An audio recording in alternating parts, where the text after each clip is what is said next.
హైదరాబాద్లోని చట్నీస్ రెస్టారెంట్లో food safety task force అధికారులు తనిఖీలు చేపట్టారు.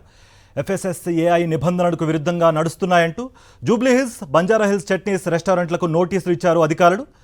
అపరిశుభ్రమైన వాతావరణంలో వంట గదులు నిర్వహణ సరిగ్గా లేని రిఫ్రిజిరేటర్ల మధ్య తిరుగుతున్న బొద్దింకలను అధికారులు గుర్తించారు.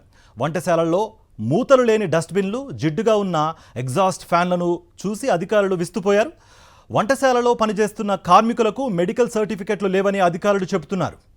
రెడీ అంశానికి సంబంధించి మరింత సమాచారం మా ప్రతినిధి సాయికిరణ్ అందిస్తారు. సాయికిరణ్, ఫుడ్ సేఫ్టీ నార్మ్స్కి ఎగెనిస్ట్గా మొత్తం అక్కడ సిచ్యువేషన్ ఉంది అన్నట్టుగా కూడా అధికారులు చెప్తున్నారు.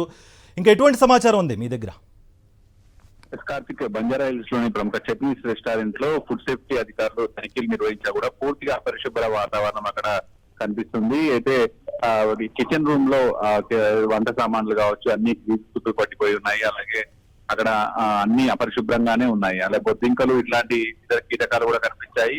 అన్హైజీనిక్ గా కూడా వాతావరణం అంతా అన్హైజీనిక్ గా ఉంది అనేది ఫుడ్ సేఫ్టీ అధికారులు గుర్తించారు. అలాగే అక్కడ ఎవరైతే స్టాఫ్ పనిచేస్తున్నారో వాళ్ళకు మెడికల్ సర్టిఫికెట్స్ కూడా లేనట్టుగా గుర్తించారు. దీంతో జిహెచ్ఎంసీ ఫుడ్ సేఫ్టీ అధికారులు చట్నీస్ రెస్టారెంట్ నోటీసులు ఇచ్చి మొదటి హెచ్చరికగా కూడా వారిని ఇవన్నీ కూడా మార్చుకోవాలనేటువంటి చెప్పారు. ఎందుకంటే ఎంతో మంది తినడానికి వచ్చేటువంటి వాళ్ళు కిచెన్ లో ఉండేటువంటి అపరిశుభ్ర వాతావరణం తెలియకుండా వాళ్ళు తింటూ ఉంటారు. ఇట్లాంటి ఫుడ్ సర్వ్ చేయడం వల్ల రోగాల బారిన పెడుతుంటారు. ఇప్పటికైనా రెస్టారెంట్ లో వాళ్ళ తీరు మార్చుకోవాలని ఫుడ్ సేఫ్టీ అధికారులు సూచించారు. రైట్ సాయికిరణ్.